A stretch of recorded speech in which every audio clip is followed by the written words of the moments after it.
ಕುಮಟಾದ ಪ್ರತಿಷ್ಠಿತ ಕೆನರಾ ಕಾಲೇಜು ಸೊಸೈಟಿಯ ಶ್ರೀ ವಿದ್ಯಾಧಿರಾಜ್ ಪಾಲಿಟೆಕ್ನಿಕ್ನಲ್ಲಿ ದಿನಾಂಕ 21-3-2025 ವಾರ್ಷಿಕ ಸ್ನೇಹ ಸಮ್ಮೇಳನ ನಡೆಯಿತು.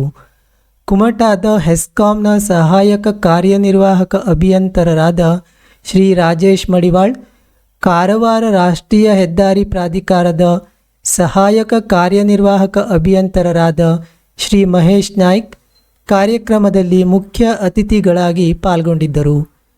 ಈ ಸಂದರ್ಭದಲ್ಲಿ ಮಾತನಾಡಿದ ಶ್ರೀ ರಾಜೇಶ್ ಮಡಿವಾಳ್, ಈಗಿನ ವಿದ್ಯಾರ್ಥಿಗಳಿಗೆ ಅಂಗೈನಲ್ಲೇ ಗ್ರಂಥಾಲಯವಿದೆ. ತರಗತಿಗಳಿಗೆ ಹಾಜರಾಗದೇ ಇದ್ದರೂ ಯೂಟ್ಯೂಬ್ ಮುಂತಾದ ಸಾಮಾಜಿಕ ಜಾಲತಾಣಗಳಲ್ಲಿ ಪಾಠ ಪ್ರವಚನಗಳನ್ನು ನೋಡಬಹುದಾಗಿದೆ.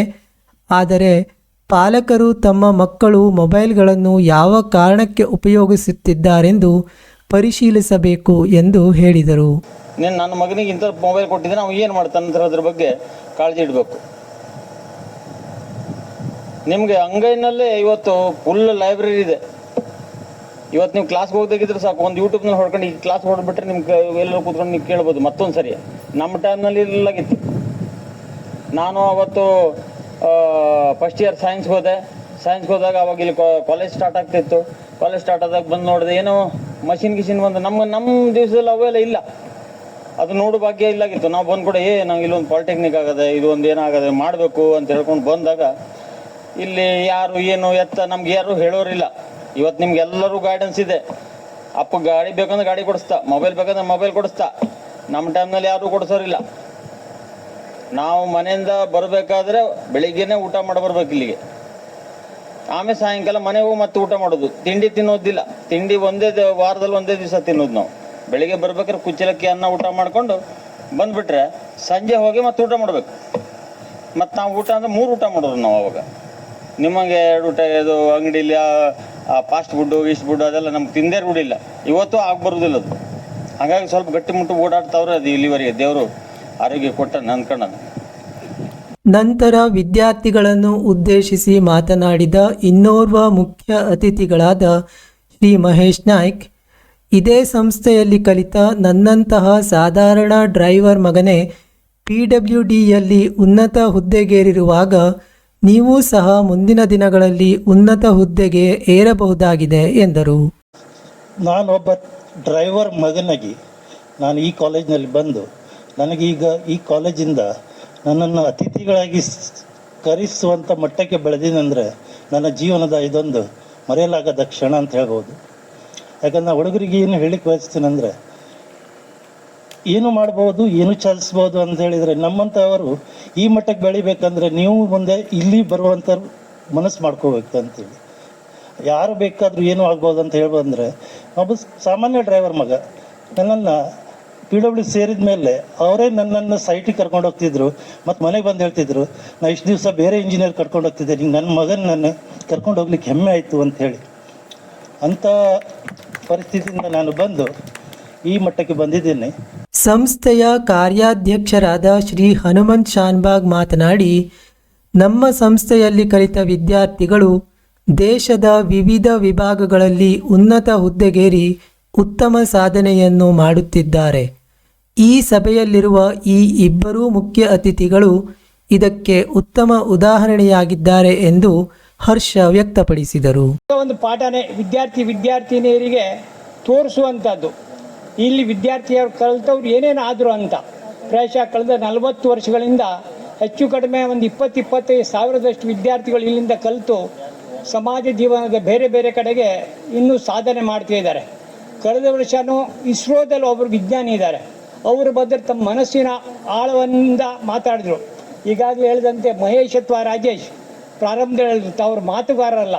ನನ್ನ ಹಾಗೆ ನಾನು ಸಹ ಮಾತುಗಾರನಲ್ಲ, ಯಾಕಂದರೆ ಮಾತಿನ ಇದೇ ಬೇರೆ ಆದರೆ ಅವರ ಅಂತರಾಳದಿಂದ ಹೃದಯದಿಂದ ಮಾತಾಡಿದರು. ಹಾಗಾಗಿ ಅವರು ಹೇಳಿದಂಥ ಪ್ರತಿಯೊಂದು ಏನು ಮಾತಿತ್ತು ಅತ್ಯಂತ ಮೌಲ್ಯಯುತವಾದಿತ್ತು. ಹಾಗಾಗಿ ಇವತ್ತು ವಿದ್ಯಾರ್ಥಿಗಳು ಕೆಲವರಿಗೆ ಸಹಜಿದೆ ಅದು. ಯಾಕಂದರೆ ಈ ಬಿಸಿಲಿನ ಆಡ್ ಟೈಮ್ನಲ್ಲಿ ನಾವು ಕಾರ್ಯಕ್ರಮ ಮಾಡ್ತಿದ್ದೇವೆ. ಒಂದು ಬಿಸಿಲಿನ ಝಳ ಜೊತೆಗೆ ಹೊಟ್ಟೆಯಲ್ಲಿ ಸಹ ಝಳ ಇದೆ. ಹಾಗಾಗಿ ವಿಶೇಷವಾಗಿ ಸಂಖ್ಯೆ ಕಡಿಮೆ ಆದರೂ ಪರವಾಗಿಲ್ಲ, ಎಲ್ಲ ಕೆಲವರು ಆಸಕ್ತಿಯಿಂದ ಕೂತಿದ್ರಿ. ವಿಶೇಷವಾಗಿ ಅವ್ರ ಬೋಧನೆಗಿಂತ ಅವರು ತಮ್ಮ ಮನಸ್ಸಿನ ಏನು ಒಂದು ಆಳ ಇದರಿಂದ ಮಾತಾಡಿದ್ದಾರೆ, ತಮ್ಮ ಅನುಭವದ ಇದು ಮಾಡಿದ್ದಾರೆ, ಅದನ್ನು ಕೇಳಲಿಕ್ಕೆ ತುಂಬ ಖುಷಿ ಆಯ್ತು ನನಗೆ. ಸಭೆಯ ಅಧ್ಯಕ್ಷತೆಯನ್ನು ವಹಿಸಿದ್ದ ಸಂಸ್ಥೆಯ ಪ್ರಾಚಾರ್ಯರಾದ ಶ್ರೀ ಗೋಪಾಲಕೃಷ್ಣ ಡಿ ಭಟ್ ಕಾಲೇಜಿನ ಈ ವರ್ಷದ ವಾರ್ಷಿಕ ವರದಿಯನ್ನು ವಾಚಿಸಿದರು. Automobile engineering, civil engineering, computer science and engineering, electronics and communication engineering and mechanical engineering. The total strength of our institution is 670. Out of that, 101 girls are there. The academic year began on 1st July 2024. Student induction program was organized from 20th July to 29th July 2024. ವಿವಿಧ ಪಠ್ಯ ಹಾಗೂ ಪಠ್ಯೇತರ ಚಟುವಟಿಕೆಗಳಲ್ಲಿ ಭಾಗವಹಿಸಿ ವಿಜೇತರಾದ ಸಂಸ್ಥೆಯ ವಿದ್ಯಾರ್ಥಿಗಳಿಗೆ ಈ ಸಂದರ್ಭದಲ್ಲಿ ಪ್ರಶಸ್ತಿ ಪತ್ರ ಹಾಗೂ ಪದಕಗಳನ್ನು ನೀಡಿ ಗೌರವಿಸಲಾಯಿತು. ಸೆಮಿಸ್ಟರ್ ಕಂಪ್ಯೂಟರ್ ಸೈನ್ಸ್ ಇಂಜಿನಿಯರಿಂಗ್ ಮೂರನೇ ಬಹುಮಾನ Usha R Mutri, second semester computer science engineering. Drawing competition semester computer science engineering.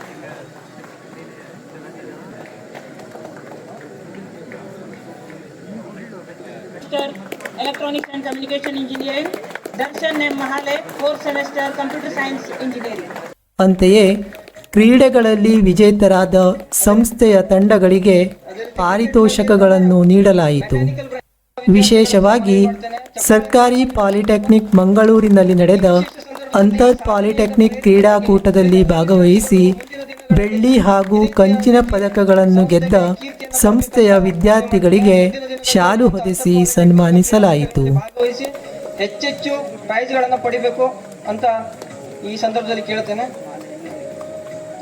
Abhishek S Naik 6M mechanical, Prateek Naik 6M mechanical, ಅದೇ ರೀತಿ ಮಂಥನ್ ತದಡಿಕರ್ 6M CS, ನಾಗರಾಜ್ ಹನುಮಂತ ಅಂಬಿಗ 4M CS. ಇವರು 4 ಜನ 4x100 ಮೀಟರ್ ಇಲ್ಲ. ಅದೇ ರೀತಿ ಕೊನೆಯಲ್ಲಿ Chandrakant Mablugowda, second sem mechanical, got bronze medal in triple jump.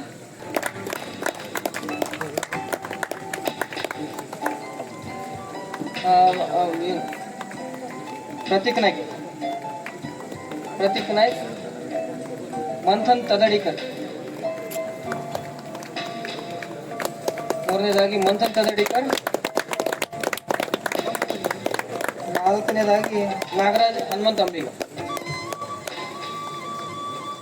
Triple ಜಂಪ್ನಲ್ಲಿ bronze medal ಪಡೆದಂತಹ ಚಂದ್ರಕಾಂತ್ ಮಾಬ್ಲುಗೌಡ ಅವರಿಗೂ ಫಲಪುಷ್ಪವನ್ನು ಕಾಣಿಕೆಯನ್ನು ನೀಡಬೇಕಾಗಿ ಹನುಮಂತ್ ಸರ್ ಹತ್ರ ಕೇಳ್ಕೊಳ್ತೇನೆ.